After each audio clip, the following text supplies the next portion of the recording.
Assalamualaikum warahmatullahi wabarakatuh. Saya Muhammad Irfan dengan NIM channel 19025, mahasiswa akuntansi Diploma 3 Universitas Jambi. Seperti biasa, di sini saya akan mempresentasikan tugas akuntansi perpajakan saya yang berjudul Konsep dan Pencatatan Akuntansi Pajak dari Harga Pokok Penjualan dan Biaya Operasional. Baiklah, untuk mempersingkat waktu, langsung saja saya paparkan materi sebagai berikut. Pengertian harga pokok penjualan adalah beban pokok usaha harga pokok penjualan atau HPP diakui menggunakan pendekatan kausalitas, yaitu mengaitkan beban secara langsung dengan penghasilan. HPP dipengaruhi oleh sistem pencatatan dan penilaian persediaan. Menurut Weigen, Kimmel, dan Kiso, ada dua sistem yang dikenal dengan pencatatan persediaan, yaitu yang pertama, sistem periodik, dan yang kedua, sistem perpetual. Kemudian, biaya yang boleh dikurangi dalam pajak. Dalam akuntansi komersial, semua biaya termasuk kerugian atau losses dapat dikurangkan dalam menghitung penghasilan neto atau net income.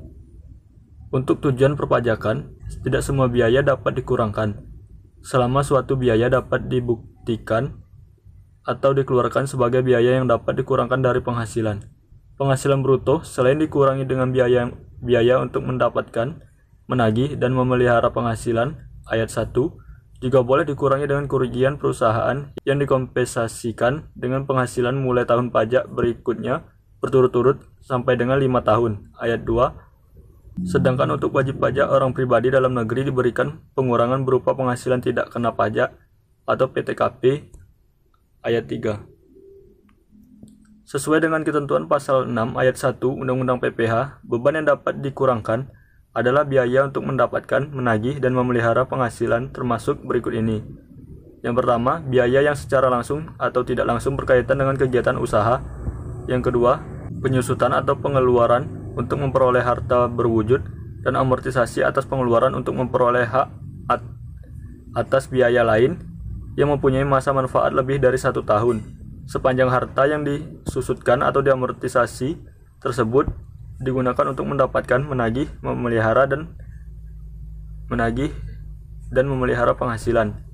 Kemudian yang ketiga, iuran kepada dana pensiun yang pendiriannya telah disahkan oleh Menteri Keuangan. Yang keempat, kerugian karena penjualan atau pengalihan harta yang dimiliki dan digunakan dalam perusahaan atau yang dimiliki untuk mendapatkan, menagih, dan memelihara penghasilan.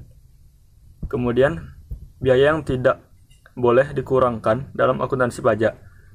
Berbeda dengan akuntansi komersial, untuk tujuan penghitungan PHKP, tidak semua biaya yang dikeluarkan perusahaan dapat dikurangkan dari penghasilan bruto. Pasal 9 ayat 1 Undang-Undang PPH menyebutkan jenis-jenis biaya yang tidak boleh dikurangkan dari penghasilan bruto adalah sebagai berikut. Yang pertama, pembagian laba dengan nama dan dalam bentuk apapun seperti dividen, termasuk dividen yang dibayarkan oleh perusahaan asuransi kepada pemegang polis, dan pembagian sisa hasil usaha koperasi. Yang kedua, biaya yang dibebankan atau dikeluarkan untuk kepentingan pribadi pemegang saham, sekutu, atau anggota. Yang ketiga, premi asuransi kesehatan, asuransi kecelakaan, asuransi jiwa, asuransi dwiguna, dan asuransi beasiswa yang dibayar oleh wajib pajak orang pribadi, kecuali jika dibayar oleh pemberi kerja dan premi tersebut dihitung sebagai penghasilan bagi WP yang bersangkutan. Dan masih banyak lagi yang lainnya.